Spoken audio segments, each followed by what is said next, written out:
in Catharism, in this strange tranche of heretical Christianity, one of the things I like about it is that it hadn't defined itself very strongly in terms of it incorporated pagan ideas that the high priestess is at once an initiated Christian priestess, but is also the living deity, the living manifestation of the goddess, and these two things aren't seen as a contradiction in terms.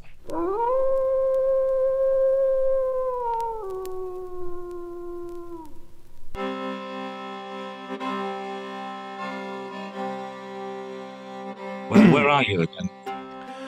Oh, I don't know if you're familiar with the west part of Canada, but it's called Vancouver Island. So it's off the Right, west right. coast. Yeah. It's a Yeah. it's a large island. We're on like the southern tip of it.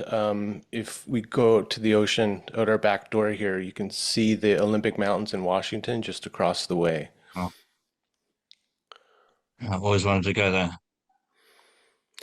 Yeah, it's pretty Literally nice. to, literally to Vancouver ever since I started, reading about, yeah, the indigenous mythology, the stories about, Native American people turning into killer whales, and I'm trying to remember what the name of that place is.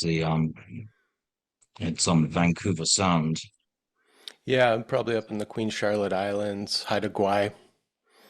Yeah, shape-shifting killer whales. Yeah, pretty fascinating. Yeah, put the hook in me.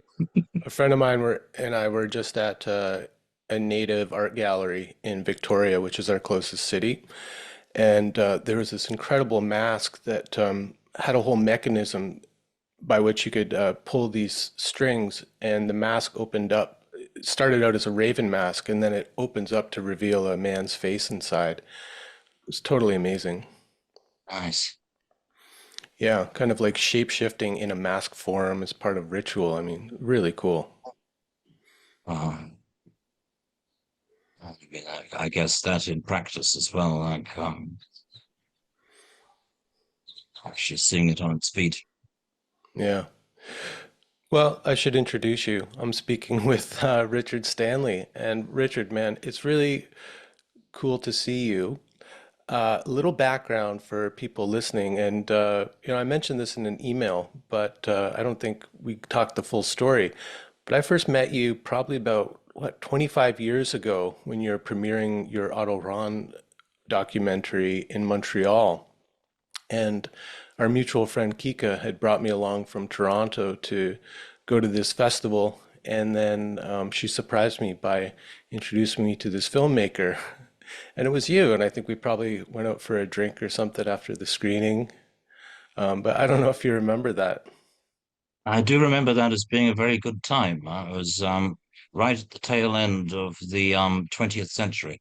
I think it was must have been 1999 or somewhere thereabouts. Yeah, I mean, I find myself increasingly nostalgic for those times these days. Yeah. Still, the point I guess that the Secret Glory documentary landed must have been end of the 20th century. I mean, the Secret Glory was my first attempt to try and document the life story of Otto Wilhelm Rahn, the German Jewish Grail historian that whose existence seemed so strange and out of focus and improbable when I first heard of him, that I was compelled to find evidence and to seek out records and first-hand witnesses and double check the facts because it just seemed so unlikely. And I guess at the point in time when you last saw me, I would have effectively turned in my report and thought, okay, that's it. It's as far as I can possibly go with Otto. I can't carry this bizarre story any longer. Now I guess 25 years later, I've still been at it. the story didn't let me go. And it just drew me in deeper and got weirder and more personal and more dangerous and more intense as I kept on down that path. And in literally 1 month from now, in mid-August, the book is finally going to drop, which is a fat tome entitled Otto Rahn, Grail Hunter, which is coming in the United States of America from Simon and Schuster and from Inner Traditions, a Vermont-based company, part of Bear and Co. It's actually going to be in physical media and in genuine bookstores. And it's taken approximately 35 years to try and get all the material into some kind of accessible order between two covers. I was mostly motivated by a strong desire to get it off my desktop before I was killed or something happened to me, because it would be a shame for all of that data to come to nothing. So over the last few years, I started obsessively organizing it into an accessible form so it could be at least a decent primer for future treasure hunters. And it's effectively an attempt to weave three books into one, three narratives into one story, because on the one hand, it tells the story of Otto Rahn, who was a genuinely mysterious figure, a German Jewish Grail historian who was inducted into Heinrich Himmler's Ahnenerbe SS and effectively sought the Holy Grail on behalf of the Third Reich and was brought down by it, who seemingly yeah died a pretty miserable death in 1939. But on the other hand, the book's also the story about my quest for Otto, and all of the increasingly challenging things that happened along the way as I started trying to uncover his research and get a focus on what he actually believed he was doing. And then I guess the third narrative is the story of the Grail and the way that this epic troubadour romance evolved, and in certainly in Rahn's imagination became entwined with the high history of the Albigensian Crusade and the this heretical faith in the south of France that in modern terms we call Catharism or the Cathars. Yeah. Okay. I want to go back. I've mostly been interested in the Grail in a kind of a mythological approach, and I've done a podcast on Parsifal. And I read the Dan Brown books when they came out, and it's kind of a fun story as someone who grew up with like, Indiana Jones and those kind of treasure hunter stories. I've always been fascinated in that. But let's go back to the Cathars because I find maybe that's like, would you say that's a good starting point for this whole mystery of the Grail and the mythology around it in, as an actual artifact? I think during the 35 years I was attempting to write the book, I must have spent at least 20 of those years trying to figure out what was a good starting point, Hmm. and where to begin the narrative. And, but yeah, you can certainly start with the Cathars, Yeah, well, I, who I were. mean, maybe the real beginning of the story is the crucifixion of Christ and the mythology around that. And so there's some different ideas about what the Grail is, but one of them is that it was a cup that was used to catch some of Christ's blood. Isn't that correct? Yeah, although I'd certainly dispute that that was the beginning of the story, because truly I think the Grail is something that's always been with us in one form or another. I mean, it was certainly around in pre-Christian times, even in the form of a cup. I mean, you can see it in the notion of the cornucopia or the horn of plenty or Bran's cauldron. There's always been some kind of life-giving font, or is something that promises the renewal of one's energy, of regaining paradise, of healing what was broken. And I mean, even by the Old Testament, by the Book of Abraham, there's already a cup of Abraham flying around, which is, yeah, well before the coming of Christ, in some kind of chalice related ritual. And yeah, the early appearances, the earliest Grail texts we got. I mean, really, Chrétien de Troyes is the earliest. There were other versions of the text before that, which are now lost to us. And then Otto Rahn was obsessed with Wolfram von Eschenbach, who took up from Chrétien. In the de Troyes version, the Holy Grail is really a big golden serving dish, like a serving platter with a Christian fish symbol on it that's brought into the hall, and it hasn't yet become a cup. And in the Wolfram von Eschenbach piece, the Grail is synonymous with this hard, dark stone, the the lapis exilis, or lapsit exilis, the stone from the sky. So they both got very different definitions of the Grail, and there's certainly many cups to choose from, and many different items which could legitimately be called the Holy Grail. I mean, the serving platter from the Chrétien de Troyes story, I believe, actually exists, and is now part of the permanent collection of the Louvre Gallery in Paris. So the Chrétien's Grail, it exists and is in a collection. And this notion of the blood of Christ collected in a cup when Christ was crucified. There's a strong belief that this blood of Christ was brought back at the time of the Crusades in a phial by Dietrich of Alsace, who gave it to the town of Bruges. And Bruges is pretty much built around this Basilica of the Holy Blood, at the center of which they've got a glass phial containing this powder, which is allegedly the actual blood of Christ brought back at the time of the Crusade by Dietrich of Alsace. And it's certainly powerful in Bruges, and kind of ticks the boxes for Holy Grail. And you've got your Cup of Valencia, which is a good match for potentially Cup of the Last Supper.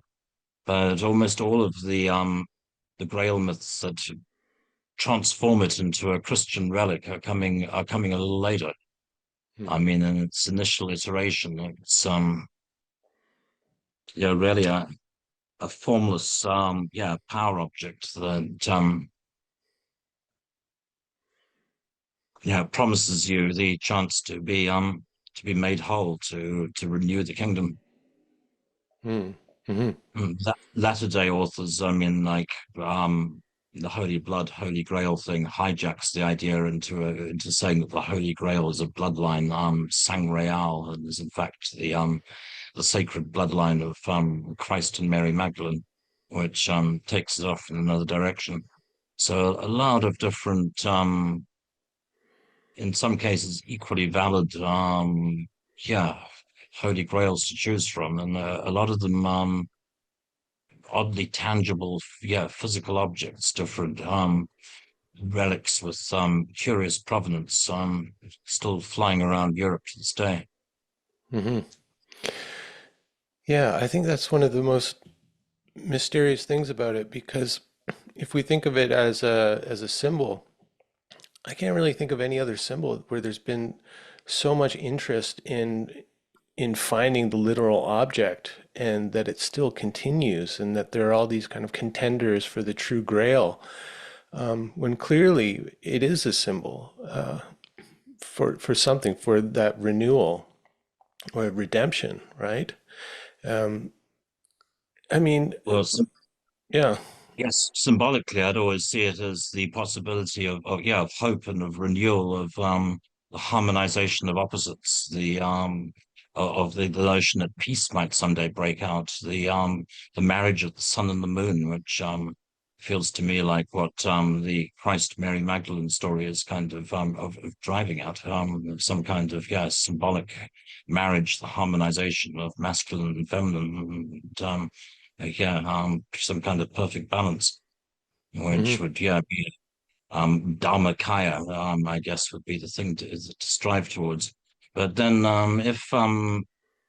if our material world is the physical manifestation of an ultra-dimensional spiritual reality, and these spiritual forces affect our reality or can manifest into our world, it's perhaps not a contradiction in terms that at certain stages of the spiritual journey, the quest can manifest into an actual object, into an actual physical symbol of that quest. I mean, I think Otto Rahn was certainly on a spiritual quest to try to uncover an authentic old European spirituality, something that had been obliterated by the Inquisition and the Holy Roman Church. But at the same time, I think he was also looking for a physical treasure, for a physical relic. The two concepts are not necessarily a contradiction in terms, similar to the philosopher's stone, say the quest of the alchemists. Hmm. And why were the Nazis interested in funding his search? Were they thinking that it would give them some sort of power, or was it about the it being a valuable relic and just adding to their their coffers? No, there's a genuine occult spiritual factor in all of this. I mean, it runs deeper than greed. In that, I also believe having gotten too far into it for my own good, that there's something about the mountain of Montsegur, the so-called Grail Castle, and the Grail itself, that seems to polarize people, that seems to polarize reality. Like things which are just normal shades of gray in the so-called real world seem to it's almost crystallized into forces of light and darkness. Where there's good, there's evil. It's weird how the Grail quest, seemingly a quest for perfection, for purity, for light, for hope, somehow manifests this opposing force, this great darkness. It's somehow not surprising the Nazis were after the Grail. And Heinrich Himmler was the one who was really behind it. Adolf Hitler had not a lot of time or interest for these kind of mysteries, but Himmler was going through a wacky phase in the early to mid 1930s, where he'd come under the influence of a self-proclaimed rune mage, a kind of Nazi Aleister Crowley, a figure called um, Karl Maria Willigut Weistor, or Wise Thor, the wise warrior who was advising Himmler, who sort of managed to convince Himmler that he was the reincarnation of Heinrich of Saxony. And he also convinced Himmler to buy the Schloss Wewelsburg, the SS Order Castle, and to create a mighty warrior knight dynasty out of the Schloss Wewelsburg, and to create a round table and to have a Grail room, and 12 Grail knights who would also be the 12 department heads, etc. So if under Willigut's guidance, influence, Heinrich had suddenly a lot of power and money, and indulged his medievalist fantasy, created this castle, and I guess dreamed of having the Holy Grail in the purpose-built Grail room in the North Tower of the Schloss Wewelsburg. God, I mean, it's just so bizarre and strange. It's hard to believe that this actually happened, and these were the actual motivations for people who are acting in the material world. It seems Yeah, like something out of a fiction. yeah. I mean, I was stunned by a lot of it because I'd assumed that it was stuff out of a fiction. I'd assumed it was the stuff of Indiana Jones and Doc Savage and old 1940s pulp novels. So the further I got into it, the more astounded I was. But the other thing that drove me was it also strikes at the running issue of where was God in the middle of all of this, because certainly coming through something as traumatic as World War II, and without breaking it down into population groups, I think the total death toll for mainland Europe was something like 75 million. Trying to puzzle out where is God, and in the middle of all this. In some of the Rahn story, unmistakably, there's what felt to me like a the hand of a supernatural force at work, Mm, which is what drew me. I noticed that a lot around Montsegur and the Grail Castle. It just seems to, like I say, polarize things in a ridiculous way. And I think the participants in the story don't even know that it's happening. I think that the events repeat themselves over and over down through the centuries, and the two different opposing forces that seem to be confronting each other in some way manifest themselves through different movements in history. And in the present day, the region immediately around the mountain is threatened by a mining company that's been running this kind of dune avatar Fern Gully plotline, where the mining company have found vast deposits of this hitherto unidentified mineral element underneath the Holy Mountain. So want to vaporize the mountain to exploit the this newly discovered mineral element, which is a molecule called Imrus HARG. And it's apparently like a non-carcinogenous alternative to talcum powder.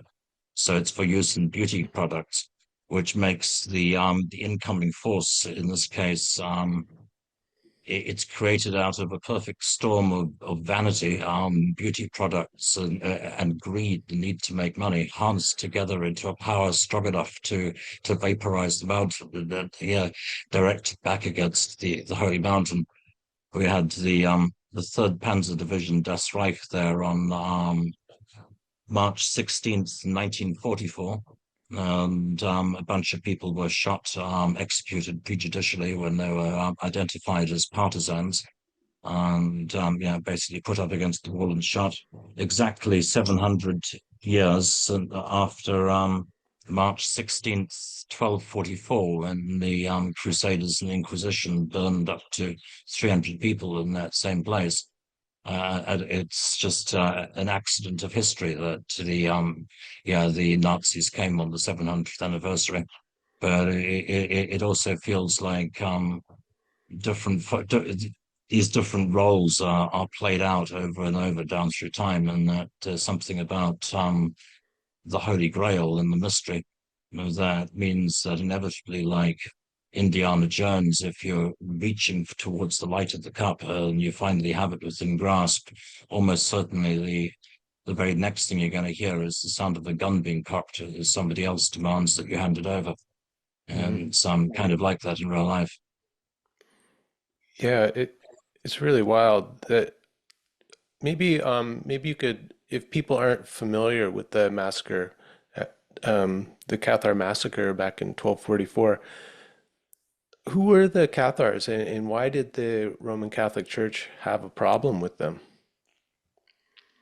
Yeah, it's a big question. So I'll try and be as brief as possible, given the vast nature of the subject. But as far as we can tell, the Cathars were a form of early Christianity, a kind of a proto-Christianity. I think Christianity has been present here in the mountains of present-day south of France since very, very early on, since maybe around 10 AD, since right in the beginning years. I think Christian missionaries must have fanned out through the Roman trade routes.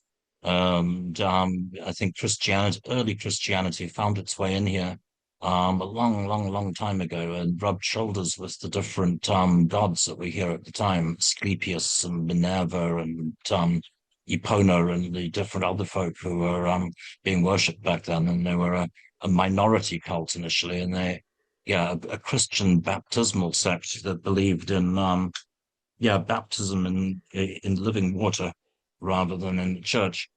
And kind of around the time of Emperor Constantine, when the Holy Roman Church was recognized as the official state approved Christianity and became the orthodoxy. Constantine then set about basically doing what he did, which is to persecute everyone else who were a bit different. And the systematic purging of the other forms of Christianity began bit by bit, so that gradually Christianity was pared down to just one form of faith with one dogma and one pope, and so it remained until the Reformation. And Catharism was probably a something closer to what John the Baptist and the Essenes might have practiced, and beyond that, their adepts, their initiates, believed that in order to become an initiate, you had to touch the hand or be touched by another initiate who had touched another initiate. There was a form of direct initiation through the laying on of hands, Hmm. which apparently caused some form of a change of consciousness or spiritual awareness. It Yeah, was in a India, right. India would be called Shaktipat, and this transfer of Shakti energy, the feminine source energy. That's interesting. I hadn't heard that. Yeah, in Catharism, they called it the consolamentum, Hmm. the consolation or the consolamentum. And we do not know the ritual of the consolamentum, but we know that it somehow involved direct touch. And it also had to be a direct touch of another adept. That this act was not an act of initiation as much as an act of anamnesis, of remembrance. It was something that caused the initiate to remember who they really were, or remember their true lives that existed, potentially beyond their births and deaths and in this life. It was like a form of instant, enlightenment, which ran and ran in secret for centuries. But when you received the consolamentum, you kind of withdrew from the world. And normal people didn't get it. It was usually given to you just on your deathbeds, a form of extreme unction. And thereafterwards, you had to really abstain from the material world. The adepts didn't believe in eating meat, were strict vegetarians. Probably completely celibate, were complete pacifists.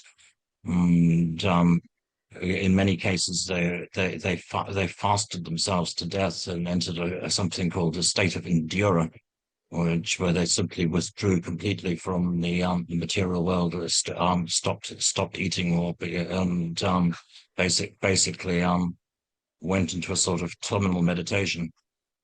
So the consolamentum, which is what made Catharism vulnerable, because around the end of the 12th century, it really took off.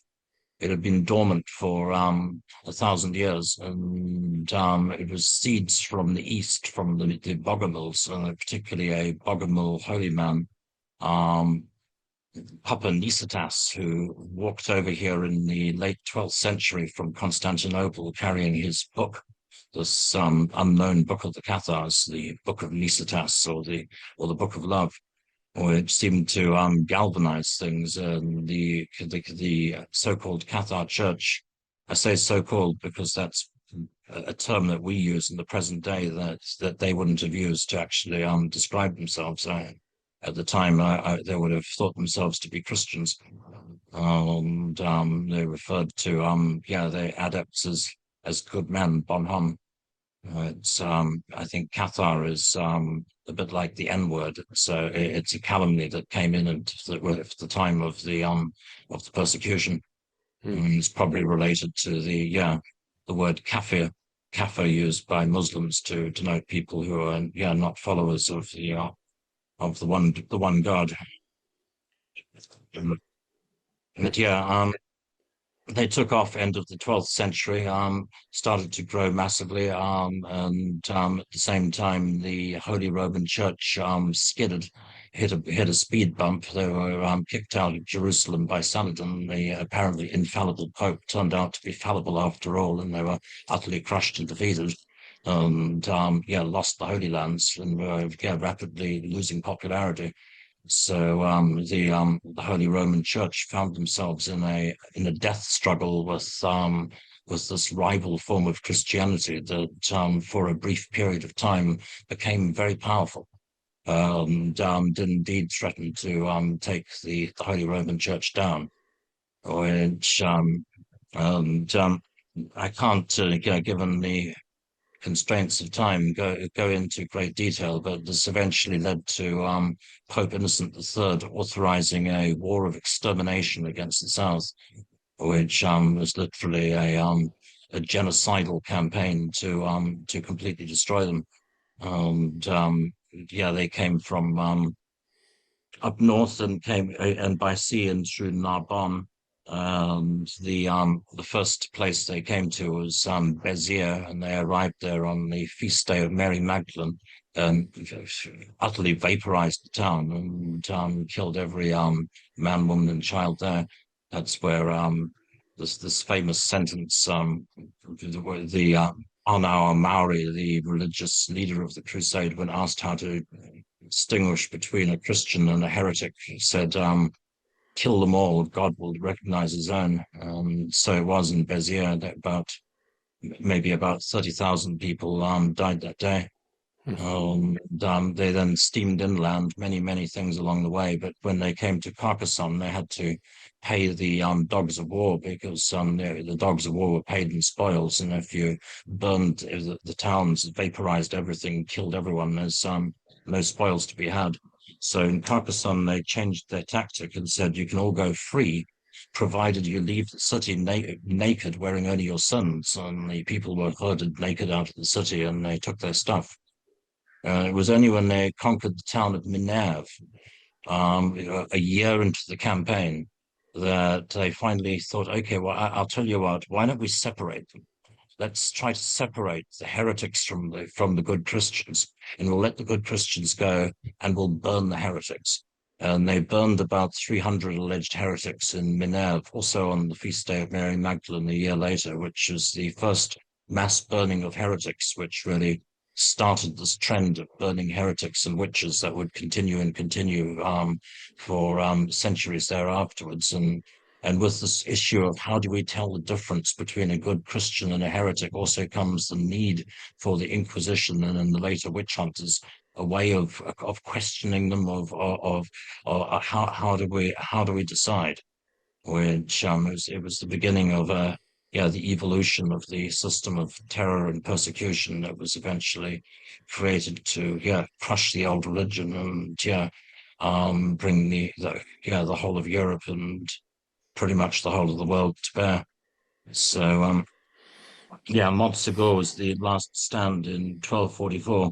It was the last big Cathar holdout, and allegedly the place where the treasures of their faith, allegedly including this lost book of Nicetas, possibly including the Holy Grail, ended up.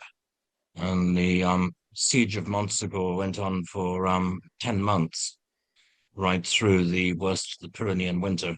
there were maybe 250 fighting men there defending a lot the civilian and largely pacifist Cathar enclave that were up there. So at the very least, beyond the mountain itself being clearly powerful and extremely magical, clearly a place that was so powerful that the Cathars fled there because they believed that the Crusaders would never be able to chase them in there. That Montsegur was the last fucking place that the opposition would ever be able to go into. It was way powerful before the Cathars arrived. They sought shelter there. And the fact that these 250 souls were able to hold the mountain and hold this army of 10,000 at bay for as long as they did, for 10 months, already makes it yeah a, a compelling story. I mean, as Hmm. Conan the Barbarian puts it, it doesn't matter, who we are or what we believe or why we died. All that matters is that this day few stood against many, fighting against the King of France and the Holy Roman Pope, Simon de Montfort, founder of the British bicameral parliamentary system, the Domingo de Guzman and the Spanish Inquisition, the Teutonic Knights, Basque mercenaries. You could say that the fighters of Montsegur were standing alone against the world, which is, I guess, why there's an Iron Maiden song about it. Wow. I mean, what a story. So they revered Mary Magdalene. Well, I think that they admitted she existed. But what the Cathars actually revered is a very tricky subject, given that the Holy Roman Church have had 700 years of censorship to destroy pretty much every single written word and text. It means that, like standing stones, we're always projecting onto them. And Hmm. they were certainly working from an earlier version of the Bible, which would have included Gnostic Gospels and which would have been before the Patriarchal Church cut Mary Magdalene and most of the ladies out of the story. We can also see that 12th century Occitania, that women were certainly, if not in charge, were on an equal footing with the men. Um, Didn't they Kids have could basically, a didn't they have like a kind of lack of distinction between men and women? yeah. I mean, this was unusual for super unusual for the world. But yeah, the in 12th century Occitania, children could take their mother's surnames. Women were allowed to inherit land, command armies, and officiate as priests. The place also had its very own version of like the Bene Gesserit from Dune, just leaning into Frank Herbert's mythology to make it more comprehensible. There was a tradition called the Courts of Love, which was started by Eleanor of Aquitaine and ran for about 300 years. And it was a bit like a combination of jury service or going to a Masonic lodge, but for very rich aristocratic ladies. A secret invitation would go out 2, 3 times a year, and all of the richest and most powerful ladies in the land would secretly gather around a round table with an elected high priestess to hear different complaints, to micromanage their society. And they kept statutes. They recorded the sessions of the courts and handed down verdicts, which were then recorded. This went on for about 300 years, and they arranged marriages and basically like the Bene Gesserit micromanaged society and clearly wielded a considerable amount of power. And there's many myths and stories about these different great chatelaines of the courts of love, which were also places where the troubadours gathered in huge amounts. In those days, all marriages, and certainly in the aristocracy, but pretty much all marriages were arranged. And this was just the normal run of things. The king and queen and the lord and the lady in almost all cases, were living in separate castles, often in separate fucking countries. And were married thanks to treaties and different deals to hold the whole feudal system together. And as a result, the men all surrounded themselves with concubines and different girlfriends. The ladies all surrounded themselves with troubadours. Their different favorite knights. They basically all had their entourage and their lovers with them. And so yeah, when all the ladies came together at the courts, it was also when all the troubadours, all the crazy rock stars of their day got together. The 12th century equivalent of Iggy Pop and these different. So the troubadours were really pretty irritating at times. I mean, they're definitely Irritating because they were they were perpetuating certain stories that not everyone yeah. wanted to be told about themselves. Yeah, and I see the courts of love as a kind of weaponized gossip session, like a sort of a kind of weaponized cafe clutch that went on for about 300 years. They were put down hard by Simon de Montfort and the Crusaders when they, under the pretext of putting down Catharism. And the last chatelaine of the courts of love was a lady named Gerauda de Laurac, Dame Gerauda, who was apparently a super good lady. They say that no one ever left her table with an empty stomach. But yeah, when they took Lavaur outside Toulouse, they hung all of Dame Gerarda's brothers and her husband. And then de Montfort had her thrown to the dogs of war to be gang raped. And then they carried her still living body to the well and threw her down the well. Made all the followers sit around the well. She didn't die immediately. She was still making noises, so they threw rocks on her until she stopped making sounds, and then they slaughtered all of her followers, which was the end of the Courts of Love, an act that's commemorated in the painting on the church wall in Davao, where you see Dame Geralda's naked, abused body being carried across the courtyard to the well. So yeah, 300 years of feminine power are local equivalent to the Bene Gesserits, but yeah, then yeah, smashed unequivocally by the papal crusade, and the crusade itself went on about two lifetimes. It was slow in those days. People weren't mechanized, and it took longer to mass exterminate a population. Hmm.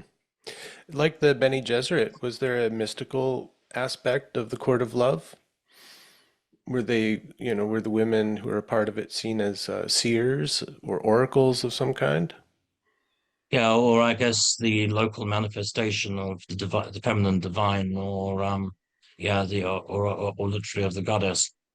And in Catharism, in this strange tranche of heretical Christianity, one of the things I like about it is that it hadn't defined itself very strongly in terms of it incorporated pagan ideas that the high priestess is at once an initiated Christian priestess, but is also the living deity, the living manifestation of the goddess, and these two things aren't seen as a contradiction in terms, just as the Cathars considered themselves to be Christians, but they believed in reincarnation. They believed that we'd get thrown back into this life again and again until we finally learn to perfect ourselves. So they had a primitive notion of karma, and in some respects resembled a Buddhism almost more than than a Christianity. They also believed animals had souls, that animals could reincarnate as people, people could reincarnate as animals, and all things were imbued with a part of the divine life force, which is why they stressed vegetarianism. So yeah, a lot of ideas that were didn't seem antithetical to each other at the time, which were, I guess, polarized in later centuries as the divisions between these different tranches of belief became more enforced, and the dogmas became more codified. Hmm. Yeah, I recently read a couple books. One is called The Darkening Age, and then it was followed up with a book called Heretic, about the many Jesuses, and how there are many stories of Jesus, and there's even conflicting stories in the Bible about his birth and so forth. You know, pre-Constantine and the entrenchment of that particular dogma. And I find it like just incredibly fascinating how this particular period in history has shaped so much following it. Like I always have this kind of fantasy of like what would happen if Paul had gotten broken his leg on the road to Damascus and never made it, and then never kind of took up his mission.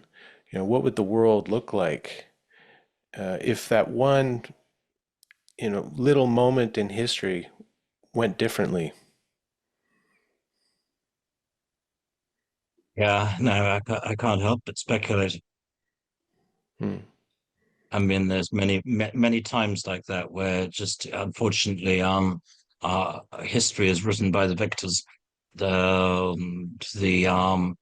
other forces that tried to take our history in different directions have usually been not only obliterated, but yeah, written out of the history books entirely. Hmm. So it's hard to imagine what would have happened if say if Montsegur had managed to stand against the Crusader army, or if say Miles Standish hadn't cut down the maypole at Merrymount in the original East Coast settlement. Here referring to Thomas Morton, the deposed leader of the first East Coast settlement, who insisted that America couldn't possibly be found at the back of indentured labor, and that they absolutely had to make peace with the indigenous people and intermarry with them. Which got him clapped to the irons and taken away and his maypole cut down. But different moments in history where things could have gone in a different direction, Yeah. and then they fucking didn't for one reason or another. Yeah, a while back I had Ronnie Pontiac on the podcast, and he's written a book on that kind of secret history of United States, and he tells that story in there. Yeah. Have you ever read the book, what's it called? Years of Rice and Salt, Kim Stanley Robinson? It's No, I haven't. it's a speculative fiction book that the main premise is like what would have happened if the plague in Europe had wiped out enough of the Christians that it never became like this world religion. It never had the chance to spread like it did. And so you've got like North America, it's got a real kind of Native American and Buddhist uh, religion. And I love that book because it allowed me to indulge this fantasy of like how it could have been otherwise had a few of these historical moments gone differently. Yeah, no, I'm not a big fan of the one God. That's for sure. The of the three peoples of the book who don't seem to be doing too good. Yeah. And Well, this is a question that's been kind of in my mind as you've been relating these stories. Um, so if the Grail, it seems to constellate this polarity of the battle between good and evil. But if the Grail is this spiritual force for the good, why does the evil keep winning? yeah, why? What is that about? It sucks because I really don't want that to happen to me. I mean, I keep thinking, with the further down this path you go, it keeps asking you to give shit up, and it keeps challenging you over and over and over again. And yeah, unfortunately, the faith of the Cathars has a way of rewarding its followers with martyrdom, and time and again, I've read a lot of Inquisition registers over the years. I've become yeah very interested in the Inquisition records and then the stories of the witch hunts that followed afterwards. But yeah, it seems to time and again present you with that question of like, yeah, would you? yeah, do you renounce your faith or do we kill you?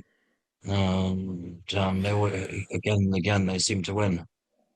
Yeah, I mean, it lends credence to the Gnostic belief that this world is made by this demiurge who's either ignorant or malevolent, and that the redemption is your martyrdom, your death, your release from the binds of this evil world. I mean, maybe it's just me. I've been reading some Cormac McCarthy lately, and just did this deep dive into the Gnostic elements in Blood Meridian. But I look around at the state of the world today and the fate of these people. These pacifistic, sacrificing Buddhists like Christians and the kind of alternative sects that never survived. I just wonder, well, it just seems like maybe the Gnostics had it right. Well, I think they were certainly ahead of their time. There's a lot of ideas from that period, from just if we could just dial it back to the pre-Holy Roman Church, pre-Christian Christianity, even if not to before Christianity itself. There's a lot of solid ideas in there which would be really helpful if people were able to put them back into the Uber culture. I mean, even the notion that other living beings are sentient and have are also manifestations of yeah of the divine. I think is an important one. All dogs go to heaven, and yeah, gender equality are things that in the present day I can't see how the Holy Roman Church can possibly continue to defend that dogma. But the Holy Roman Church to this day has not yet acknowledged the crimes of the Inquisition. Hmm. It's still to this day we still have to live with the idea that the Pope is infallible, can't admit mistakes. So at some point, a Truth and Justice Commission thing has to be done. They tried to cover up the Albigensian Crusade by basically destroying the language and writing it out of the history books, so that it only gradually became a thing. People in the 20th century, I think it finally found its way into English language history books in the 1940s, more or less, and then gradually with the internet, people have developed a wider idea that these things even happened because the documentation it was so yeah it's completely suppressed that they're a long way away from acknowledging the crime. And until the crime is acknowledged, it's impossible to forgive it. Do, And do you think that people like Dan Brown and maybe some of the more kind of out there New Agers have somehow given cause for people to discount this story as true? That it's just some kind of I don't know, New Age fantasy wrapped up in this whole Grail mystery, and I mean, because it seems like, yeah, maybe most people don't even know that this happened, and if they have heard of it, they probably don't take it so seriously. well, I mean, it all comes down to, I guess, how you define reality. Hmm.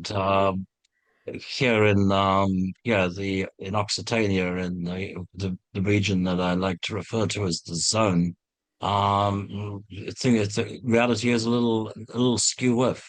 There's a constant pattern of fiction becoming fact and fact becoming fiction, and a crazy slide area between the two. Things happen in movies and then they happen in real life, and the two kind of bounce off each other, as with the whole Da Vinci Code thing. And it's like some kind of weird echo chamber.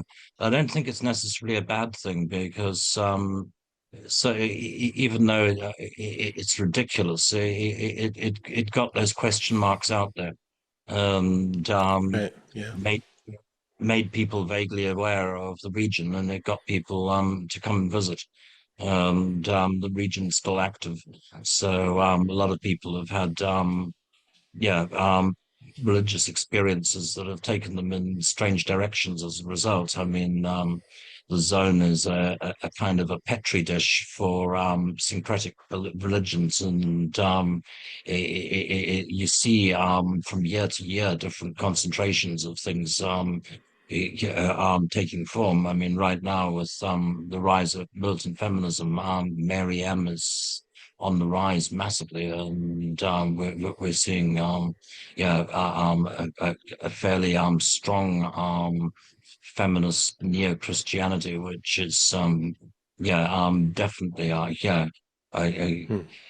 in full growth mode. A few years ago, it was UFOs at the time of the X-Files. It was everyone had there were all contactees and abductees, and there were 24-hour sky watchers everywhere. But like pretty much all of the UFO people are gone at the moment, and it's yeah, all gone down the Mary M route, which is why I'd be cautious about saying that the Cathars definitely revered Mary M, because I think that's some kind of flavor of the month at the moment.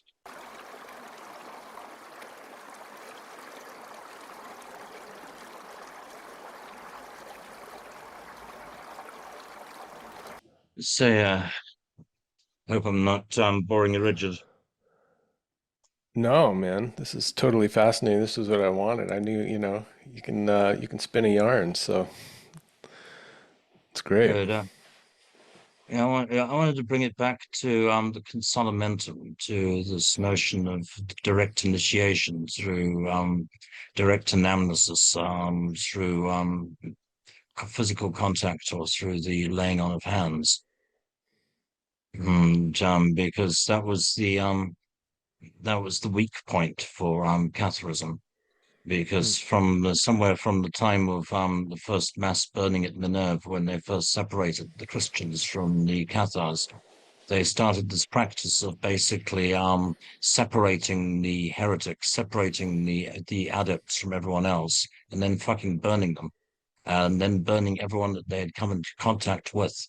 And by treating it like a virus, like basically isolating the carriers, then hunting down everyone that the carriers had touched. It meant that the Inquisition were ultimately able to completely destroy the initiatory chain. Right. They killed the last initiated Cathar in 1321. From that time period onwards, there has been no consolamentum. The line of direct initiation was contained and severed, ruthlessly, as they sought to literally hunt down every single person who had been touched, and which it's a crazy thing that happened. Hmm. What there was a Tell me about that prophecy. Am I getting it right? It was something that in 700 years the green laurel will return. Yeah, it's attributed to Wilhelm Bellybast, William Bellybast, the last Cathar, La Dernière Cathar, who perished at the stake in 1321, and who was the very last to have been touched by another adept. He'd tried to get away. He'd fled all the way to southern Spain, to Maria in southern Spain, where he was hiding out and trying to live a secular life, making carding combs to separate the wool and living with a lady named Raymunda. But he was sought out by a bounty hunter from Occitania, Arnau Secre, who tracked him all the way across Spain and ingratiated himself into Bellybast's life and lived with him, and even shared his partner as a threesome and shared the same bed for about a year.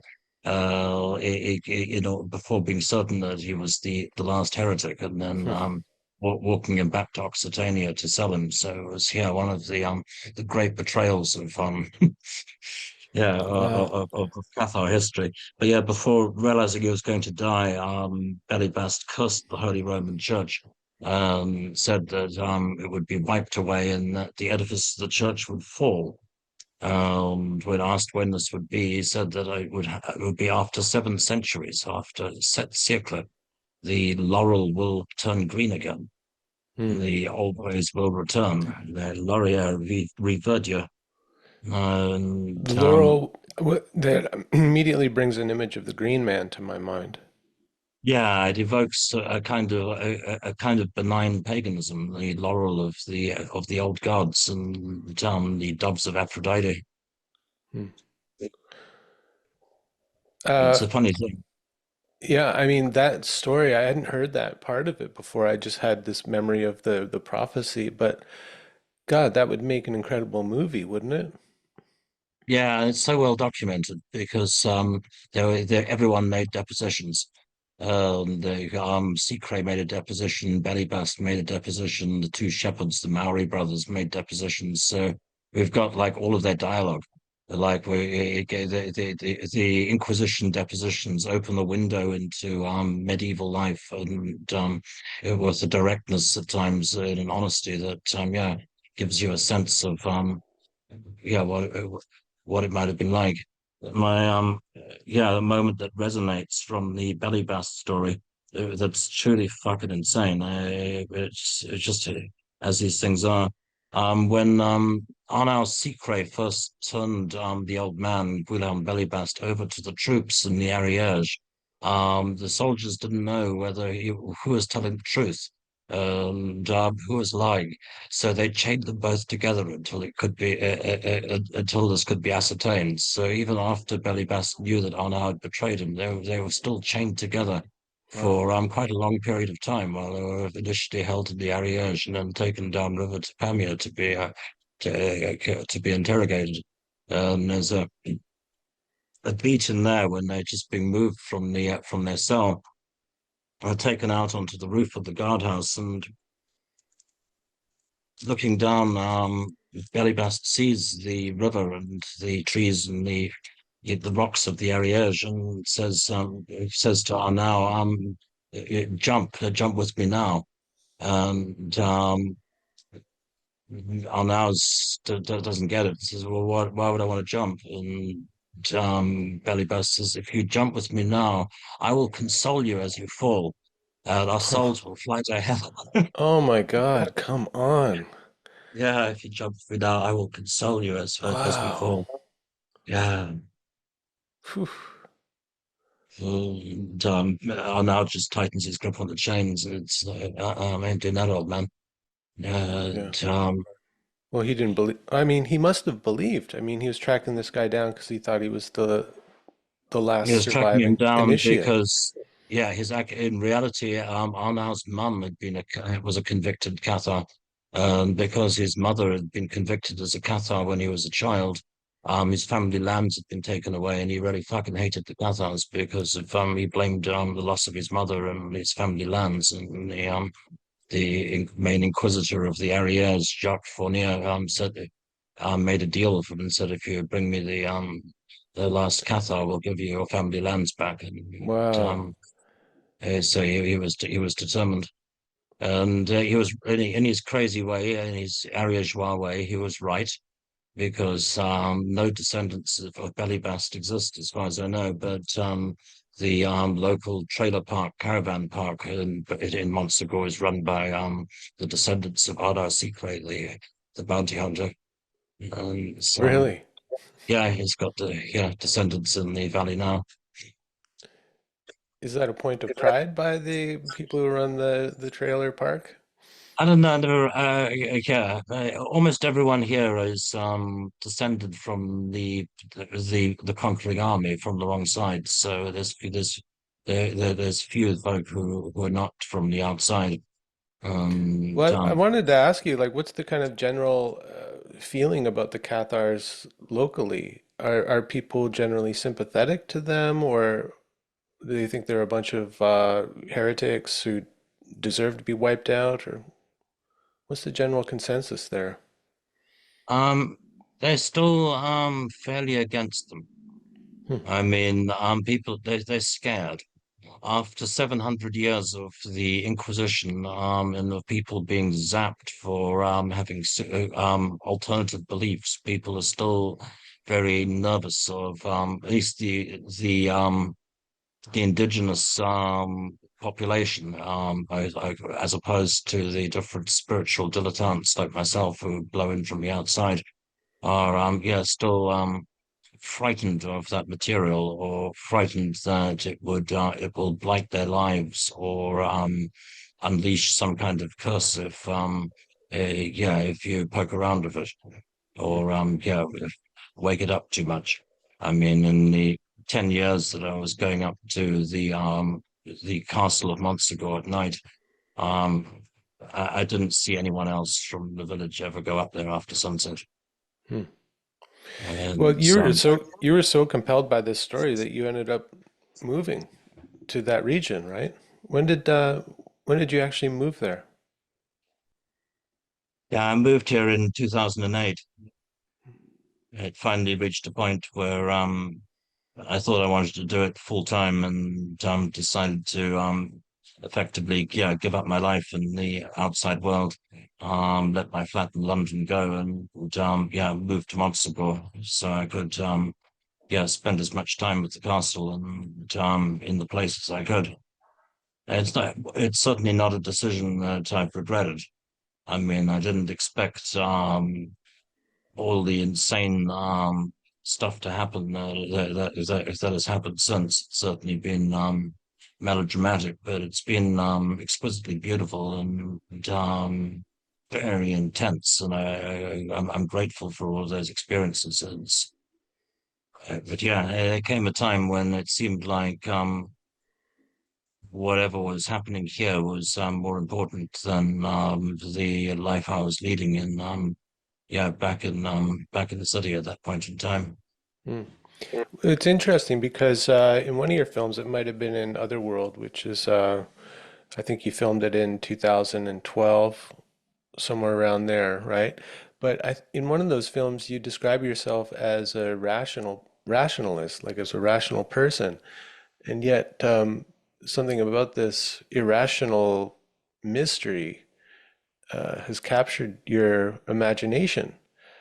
And I'm wondering, like, what's that about? Is that the kind of the anthropologist in you just wanting to get down to the bottom of the story, or is there actually like this spiritual yearning or connection that you feel?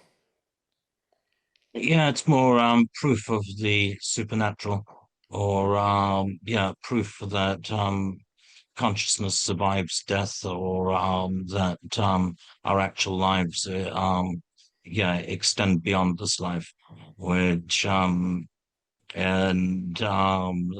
the line of inquiry that I began with checking up on Otto Rahn's case led me step by step into territory that challenged my atheism, challenged my attempts to rationalize, or yeah, explain it away. Initially, it was just a very freaky story, and I thought, Hmm. okay, this is yeah, really out to lunch. Not only is it a Nazi quest for the Holy Grail story, but Otto is a an out gay Jewish SS officer looking for the Grail, which is also such a contradiction in terms that it's again difficult to wrap one's head around. And then step by step going into it, I think 1998 was the first time I saw the stones bleed. Up until I saw the bleeding stones for myself, I didn't believe the story about the black meteoric stones from Wolfram von Eschenbach's Parsifal. But then Well, hey, the wait, stones.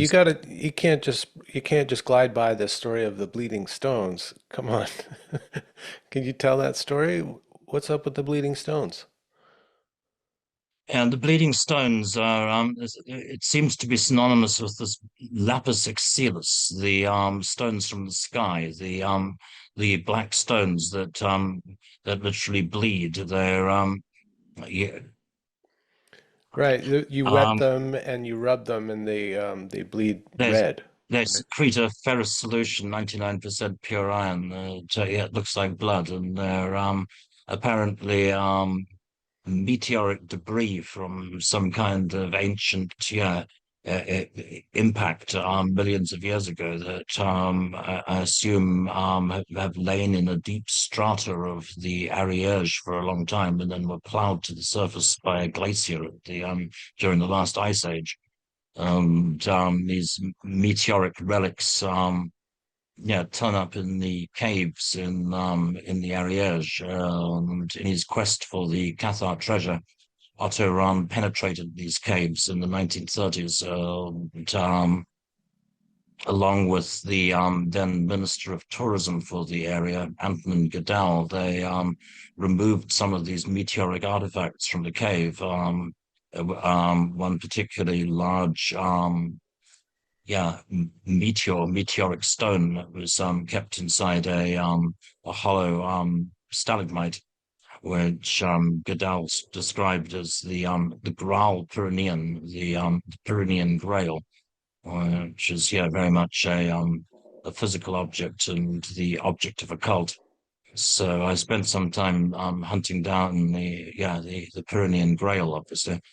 And I didn't believe the base story about the bleeding meteorites, this notion of a heavy metal that was possibly outside of our periodic table until around 1998 when we first got our hands on samples of the lapis xylus, at which point it then turned out that it was real.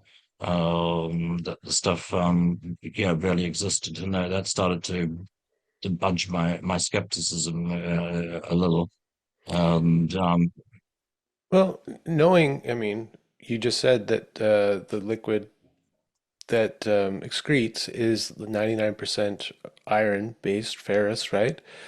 Wouldn't that wouldn't that just kind of make sense? Well, of course, people who didn't understand this, couldn't study this, couldn't analyze the liquid. This red liquid comes out of a stone. Well, of course they would see that as a bleeding stone and part of this whole mythology. But instead, it shook the foundation of your skepticism. I find that curious. and I guess it was tangible proof of something that I'd assumed to be a spiritual or metaphoric quest. It comes down to that thing of a yeah of having an actual tangible relic. The issue of the Graal Pyrenean, the relic that Rahn and Goodall took out of the cave, also floated in and out of focus for a very long time, and I tended not to believe it. It seemed unbelievable that they actually found a Grail or a relic at the time, and yeah, and removed it from the cave, and that this relic then became yeah the object of a cult, and continues to be something that yeah people try to possess in the modern day. Sure, but the idea that it was a bleeding stone comes from like a pre-scientific time or understanding. Now that you know that, well, of course, if it's got a lot of iron, this is what's going to happen if you wet it. So doesn't that discount the kind of old superstitious myth about the bleeding stone?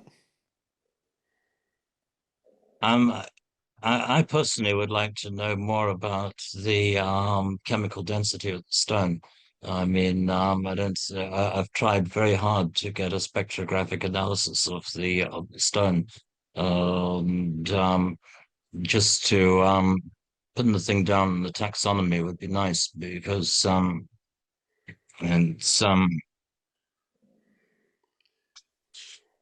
it's also there's a story that back in Roman times there was a goddess, a Phrygian goddess who was brought to Rome, and she was brought to down the Tiber in a barge. She was a gift from Phrygia, and apparently her body was made out of a single meteoric aerolite, out of a black stone, and like this black stone of the Kaaba, which is at the Hmm. heart of Islam, but which also is a former pagan site potentially devoted to goddess worship. this issue of the Black Goddess and the meteorite is something that continues to Yeah. intrigue me. But it wasn't the point that sent me over the edge. I Mhm. mean, that was 1998. That was before I last saw you. I thought, wow, the stones really do bleed. I don't, yeah, far-fetched, but yeah, it's true. And then I released the documentary, finished Secret Glory, and put it out. And would have been prepared to let it go at that. And a series of circumstances brought me back to Montsegur in 2007, almost 10 years later. Mhm. I went back to the village and back to the castle to check.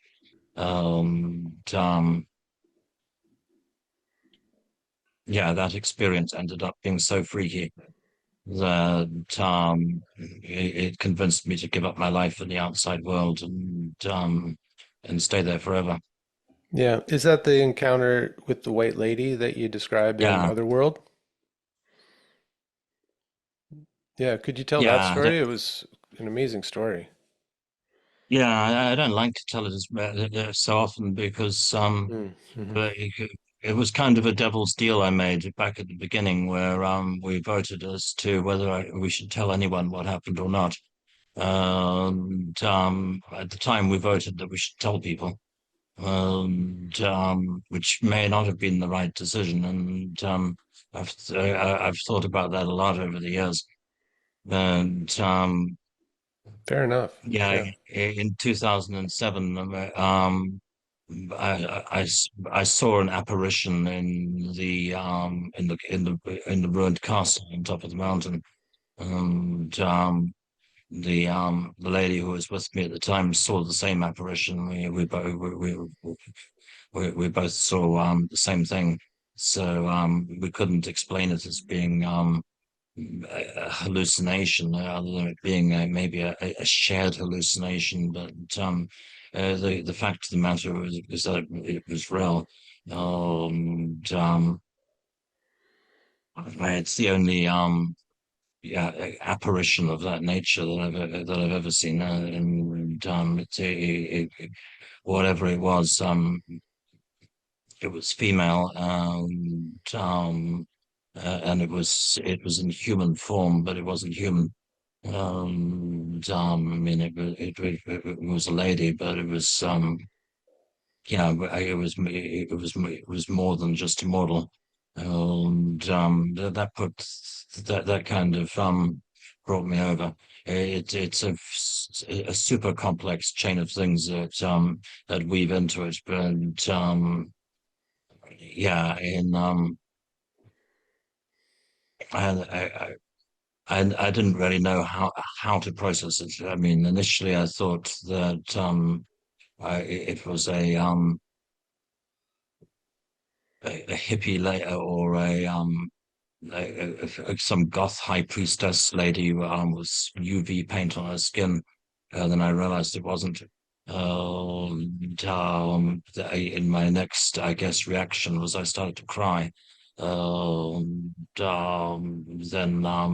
got down on my knees. So my reaction wasn't. It's difficult to explain, but I just couldn't believe that such a thing could actually exist. Hmm. Uh, um, if she it the if it was the emanation of a goddess, then it's the only goddess or divinity that's ever shown me its face. And so that's allowed manifested or allowed me to see it. I got spoken to plenty of people who have claimed to have seen the living manifestation of Christ or Buddha. I guess it's easier for them because they can go to church or have support groups. But this was a some kind of 12th century immortal goddess, high priestess who seemed to be to exist outside of time, or outside of whatever program we're in, right? The delusory prison world. So that kind of knocked me for six. I also think it only let me see that because I was about to go away and would have gone in a different direction for my life, and I'd been on the Rahn case for 17 years at that point. It was time to end, and I would have walked away and done something else, and it just showed me enough to get me to stay, Hmm. um, because it still needed me for something. Hmm. Uh, the castle's got its own It's got its long own range. agenda. Yeah, it does that. Castles do that, particularly Right. of castles like Montsegur. They like feudal structures. Castles need large numbers of people dedicated to their upkeep and to keep the castle walls firm, to water gardens. They like to have troubadours and knights to tell their tales and things, and they kind of assimilate you to their world. And so for 10 years, I lived in Montsegur, and got so fully assimilated into this other world that it seemed genuinely more real and more relevant than the world I left behind. Hmm. Got very involved with the castle for quite a long period until finally after the picking a fight with the mining company. And I was finally booted out of months ago. And I'm now living lower down, closer to the river. Now at a distance from the castle, I'm able to regain some of my former identity. And I realized that the morphogenetic field of that place, whatever inhabits it, has the ability to completely dominate me, bend me to its will, and have me gladly giving up my life to serve it. In the Grail myths, I think you alluded to this earlier, but the Grail is some kind of force or object that could heal, right? Like heal the wounded king, and thus heal the kingdom. So there's this connection between the search for the Grail and the search for one's own healing. Yeah. That's certainly so. Yeah.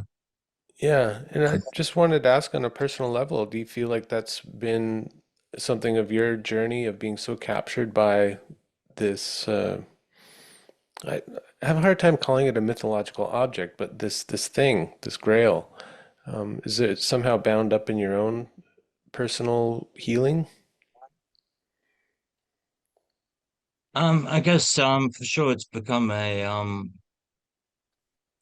something of a golden thread, or I think of it as a series arc story, which it keeps coming back to. But it's challenging, and I don't see myself in any way as a Cathar. That's probably an important line in the sand to draw. I'm a Cathar sympathizer. And I'm sympathetic to their cause, but I, I don't abide by the different Cathar creeds. I'm not a vegetarian or a pacifist, and I'm not celibate. And haven't pursued an ascetic path of self-denial, and also to the best of my knowledge, no one in the present day is the recipient of the consolamentum, the line of direct initiation for that was severed in the 13th century. So I don't know to what extent Cathars could even exist in the present day. I certainly wouldn't claim to be one. Hmm. But it seems to me that it's a path that demands sacrifice, demands daily negotiation. It's very harsh. And but if one submits to its strictures, it is a path. And some part of that ancient knowledge is still attainable by us. We can still experience those things. I mean, the 7 centuries of censorship and persecution means that there's no reliable texts, Hmm. but things that they couldn't destroy are the places. The places remain. And another thing that they couldn't destroy is the way that the sun and the moon change position from one time of year to the next. The summer solstice remains the summer solstice, and solstice on the mountaintop. You're not maybe party to the exact word or ritual of what they might have once said, but the place and the time and the energy remains the same. So one can still follow that way. Pilgrimages work. Hmm. If one climbs a holy mountain, it does affect one. I mean, lots of people do the Compostela route, and it's true that if you walk the walk and make the effort, so some of those things are those places and forces are act on your soul and on your consciousness. So there is a part of it that remains. Yeah.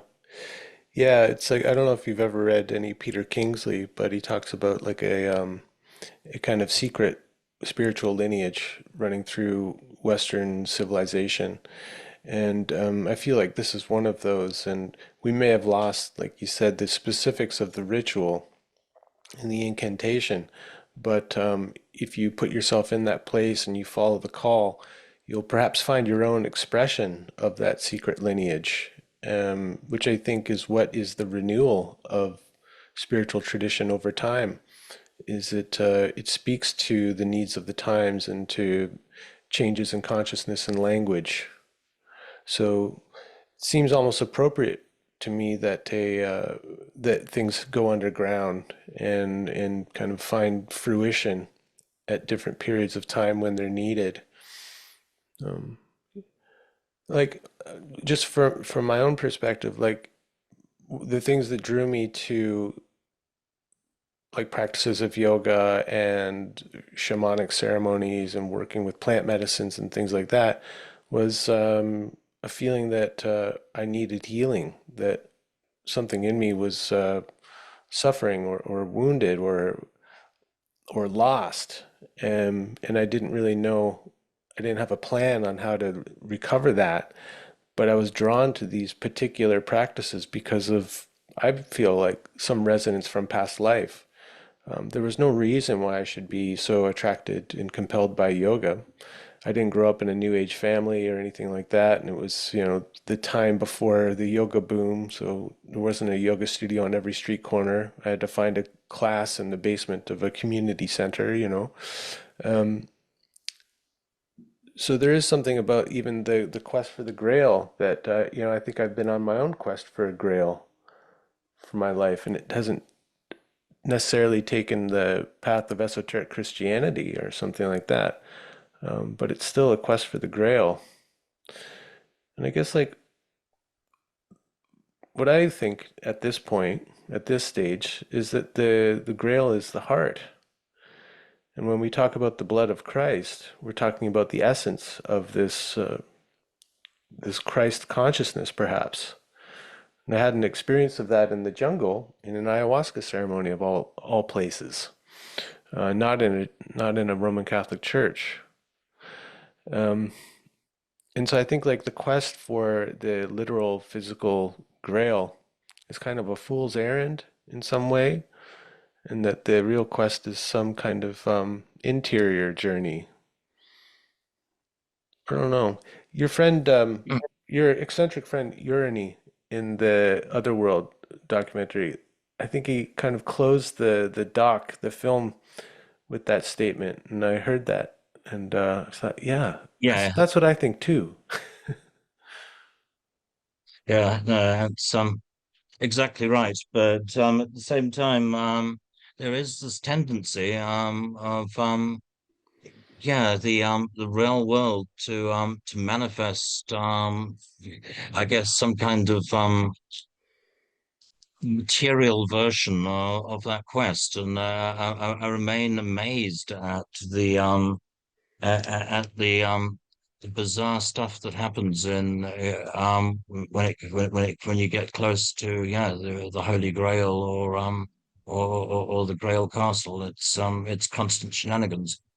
I Mm-hmm. mean, absolutely ridiculous things happen over and over again. Like I mean yeah this happened, like broad strokes. Yeah, Dan Brown, I guess, lifted most of the idea for Da Vinci Code from Holy Blood and the Holy Grail. Then the two of of the three original authors sued him in the High Court and lost after failing to prove that it was fiction. And then within a year, both Bagent and Lee, the two authors who had last died, yeah, actually lost their lives. Dan Brown then felt, I guess, a little bad about it, and donated, yeah, millions to the Brickman Library in the Netherlands to preserve the third of the three authors, Henry Lincoln. Who the Brickman Library was generously endowed by Dan Brown. And then they came down here and not only tried but succeeded in getting their hands on the Graal Pyrenean, on Otto and Goodell's meteorite that came out of the cave in the 1930s, and they took it back to the Netherlands. And Christian Koenig, the Cathar patriarch from Ussad, had to go to the Netherlands and get the Grail back. And it's like currently back in Tarascon. Like just it goes on. Um, yeah. Beyond that, I've got another buddy who's sitting on a chalice that's made of obsidian that's been matched to an obsidian vein quarry outside of Jerusalem. There's currently a huge amount of emphasis on trying to prove ancient Jewish usage of Temple Mount, so thus authentic artifacts that could be yeah, dated to Temple Mount, and any piece of the so far largely archaeologically absent Temple of Solomon are suddenly things that people are dying for all over again. The Grail business is still like an Indiana Jones movie. It's ridiculous. So with the publication of this book that's coming out, is it uh, is it closing the chapter on this quest, or do you feel like it's still going to continue, or is something else kind of captured your interest? Like, do you have any plans for upcoming films? Yeah, always keeping busy, that's for sure. So yeah, plenty of things movie wise. And yeah, regarding the quest and the Grail, it's never really over. But I would like to in the last 5 years, 6 years, I became very afraid for my life, and actually thought that folk were actively killing or destroying people connected to neo-Catharism and to the Grail story, and in particular to the Rahn Grail story. I felt very motivated to get the facts out and to yeah to put the material out there. And so I would like to see what happens next. once the book is widely available, because that will have some certain consequences. Mm. And I'm going to certainly continue my relationship with Monster Gore, and if possible, next year in for 25, 26, summer of 26, I'd like to maybe take time off from the Cathars and the Holy Grail, and I'd like to go after Shambhala. But just I figure I'm still of a certain age. I've got a vague chance of making it. And if I wait until I'm any older, there's no real chance. But I'd personally like to see Altai, and I'd also like to see Mount Kailash, and I'd like to yeah, actually go take a look at those places. Yeah. Well, please bring a camera or two.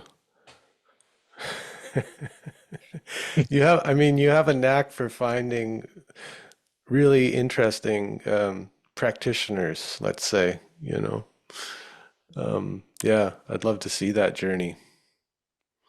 Yeah, if I get one more big adventure, I think that might be the way to go. I'd like to get back to the roof of the world in Central Asia while I still can. Yeah. Right on. Well, thanks for taking the time and I mean, I just love listening to your stories, man. You know how to spin a yarn. So this has been really great. And it's good to see you after all these years. I messaged Kika just before we got on our call. She's people listening. She's the friend who introduced us. And, you know, you introduced me to the Grail mystery. But I just messaged her and I said, you know, life is a spiral. It's crazy. Yeah, it surely is. Never more so when it comes to the matter of the Grail and the labyrinth. Hmm. In Parsifal doesn't achieve the Grail on his first visit to the Grail Castle. Yeah, right. His first time in the Grail Castle, he doesn't even know what questions to ask. It's yeah, Yeah. utterly baffled by the entire experience. And it's a remarkably potent and an active myth. I think it is still a yeah, genuine path. Hmm. Well, just to share with you, before we got on the call, I pulled a tarot card, and I think fittingly, he's the Part fool. zero. Yeah. Yeah. Well, thanks a lot, Richard, and I look forward to seeing what you come up with down the road, man. Oh, absolute pleasure, sir. Take care. Catch you later. Cheers. Cheers.